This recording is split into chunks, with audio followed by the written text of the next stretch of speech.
بسم اللہ الرحمن الرحیم۔ السلام علیکم۔ ربیع بن سلیمان رحمۃ اللہ علیہ کہتے ہیں کہ میں حج کے لیے جا رہا تھا، میرے ساتھ میرے ساتھی بھی تھے۔ جب ہم کوفہ پہنچے تو وہاں ضروریات سفر خریدنے کے لیے بازاروں میں گھوم رہا تھا کہ دیکھا ایک ویران سی جگہ میں ایک خچر مرا ہوا تھا اور ایک عورت جس کے کپڑے بہت پرانے بسیدہ سے تھے چاقو لیے ہوئے اس کے گوشت کے ٹکڑے کاٹ کاٹ کر ایک زنبیل میں رکھ رہی تھی۔ مجھے یہ خیال ہوا کہ یہ مردار گوشت لے جا رہی ہے، اس پر سکوت ہرگز نہیں کرنا چاہیے، شاید یہ عورت لوگوں کو یہی پکا کر کھلاتی ہو۔ سو میں چپکے سے اس کے پیچھے ہو لیا، اس طرح کہ وہ مجھے نہ دیکھے۔ وہ عورت ایک بڑے مکان میں پہنچی جس کا دروازہ بھی اونچا تھا۔ اس نے جا کر دروازہ کھٹکھٹایا، اندر سے آواز آئی، کون ہے؟ اس نے کہا، کھولو، میں بدحال ہوں۔ دروازہ کھولا گیا اور گھر میں 4 لڑکیاں نظر آئیں جن کے چہرے سے بدحالی اور مصیبت کے آثار ظاہر ہو رہے تھے۔ وہ عورت اندر آ گئی اور زنبیل ان لڑکیوں کے سامنے رکھ دی۔ میں دروازے کی درزوں سے جھانک رہا تھا، میں نے دیکھا اندر سے گھر بالکل برباد اور خالی تھا۔ اس عورت نے روتے ہوئے لڑکیوں سے کہا، اس کو پکا لو اور اللہ کا شکر ادا کرو۔ وہ لڑکیاں گوشت کاٹ کاٹ کر اس کو آگ پر بھوننے لگیں۔ مجھے بہت ضیق ہوئی۔ میں نے باہر سے آواز دی، اے اللہ کی بندی، اللہ کے واسطے اس کو نہ کھا۔ وہ کہنے لگی، تو کون ہے؟ میں نے کہا، میں ایک پردیسی آدمی ہوں۔ اس نے جواب دیا، تو ہم سے کیا چاہتا ہے؟ 3 سال سے نہ ہمارا کوئی معین نہ مددگار، تو کیا چاہتا ہے؟ میں نے کہا، مجوسیوں کے ایک فرقہ کے سوا مردار کا کھانا کسی مذہب میں جائز نہیں۔ وہ کہنے لگی، ہم خاندان نبوت کے شریف سید ہیں۔ ان لڑکیوں کا باپ بڑا شریف تھا، وہ اپنے ہی جیسوں سے ان کا نکاح کرنا چاہتا تھا۔ نوبت نہ آئی، اس کا انتقال ہو گیا۔ جو ترکہ اس نے چھوڑا تھا وہ ختم ہو گیا۔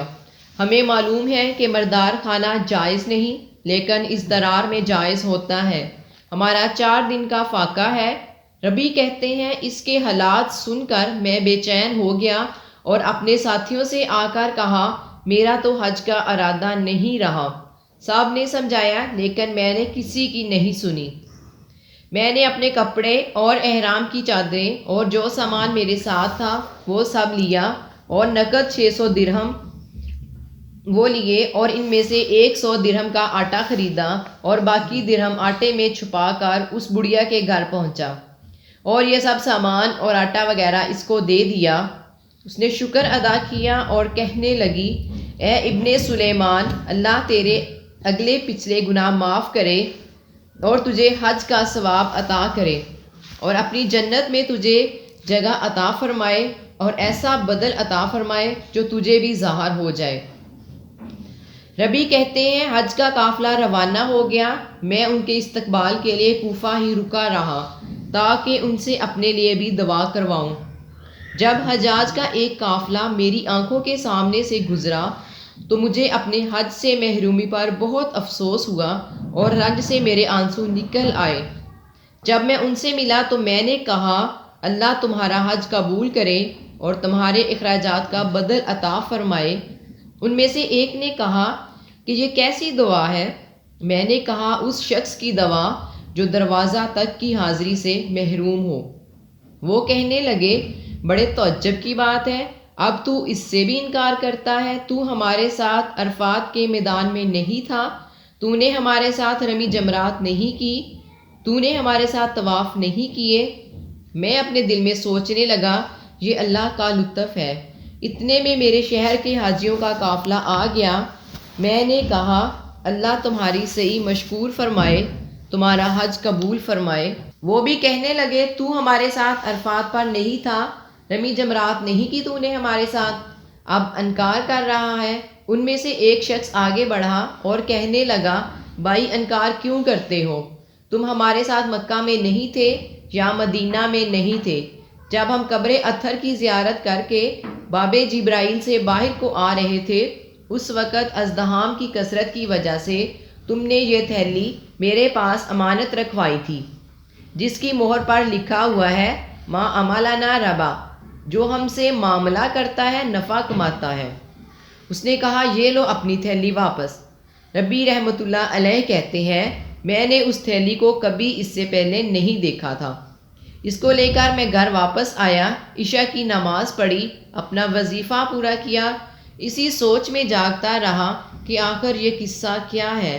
اسی کشمکش میں آنکھ لگ گئی تو میں نے حضور صلی اللہ علیہ وسلم کی خواب میں زیارت کی۔